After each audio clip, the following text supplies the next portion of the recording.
परात्पर महाप्रभु, जगत के महागुरु, पर ब्रह्म परमेश्वर, पार ब्रह्म परमेश्वर भगवान श्री कृष्ण का जन्म। श्री कृष्ण गोविंद हरे मुरारी, हे नाथ नारायण वासुदेव।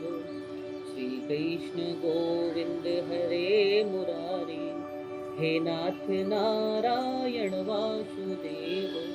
मम भावगीतं हृदयस्य प्रीतं, मम भावगीतं हृदयस्य प्रीतं, तत्पद्मराधे तत्पद्मराधे समर्पयामि। श्री कृष्ण गोविंद। महाप्रभु, मेरे श्री कृष्ण का जन्म जेल में हुआ था, कारागार में हुआ था, बड़ी विषम परिस्थिति में हुआ था और काल सर पर मंडरा रहा था।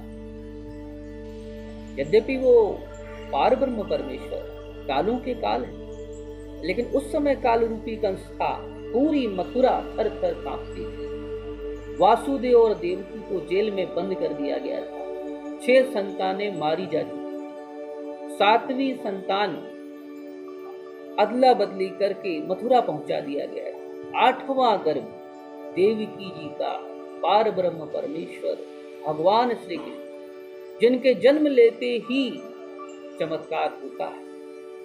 जेल के ताले खुल जाते हैं, सारे सिपाहीगण सो जाते हैं। वासुदेव उन्हें उठाकर अथाह यमुना नदी का जल जो कहता है कि आज डुबो देंगे, वो जमुना माई अति प्रसन्न होकर अपने सैलाब को और बढ़ा देती है। वासुदेव भय से कांपने लगते हैं, कैसे पार होंगी। लेकिन जमुना माई चरण छूना चाहती हैं पार ब्रह्म परमेश्वर भगवान श्री कृष्ण के। अद्भुत थी वो बाल लीला, जिसमें उस दलिये में छोटे से नटखट से भगवान श्री कृष्ण जब देखते हैं कि वासुदेव जी के ऊपर भी जमुना जी आ चुकी हैं और वो अब अपना सामर्थ्य छोड़ने ही वाले हैं कि पैर लटका देते हैं, और जमुना माई उनका पैर हट जाते हैं और सीधे पहुंच जाते हैं वो मथुरा।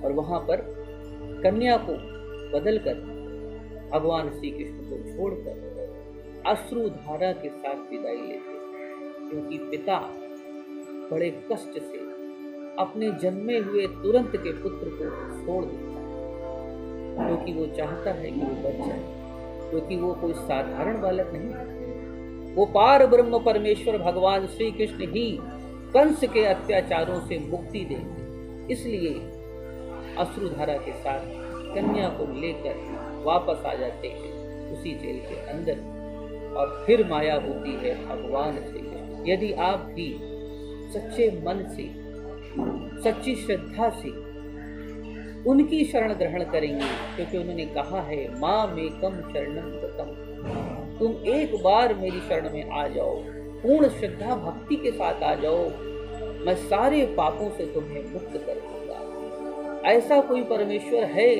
किसी भी धर्म में जो साक्षात कह दे कि सिर्फ एक बार आ जाओ, सारे पापों से मुक्त कर दूंगा। तुमने चाहे जितने बड़े पाप कर रखे, शरण आने मात्र से वो पापों से मुक्त कर देगा, क्योंकि वो जगत का गुरु, जिसका साथ दिया, अर्जुन का साथ दिया और सारथी बन के दिया, रथ को हाँका,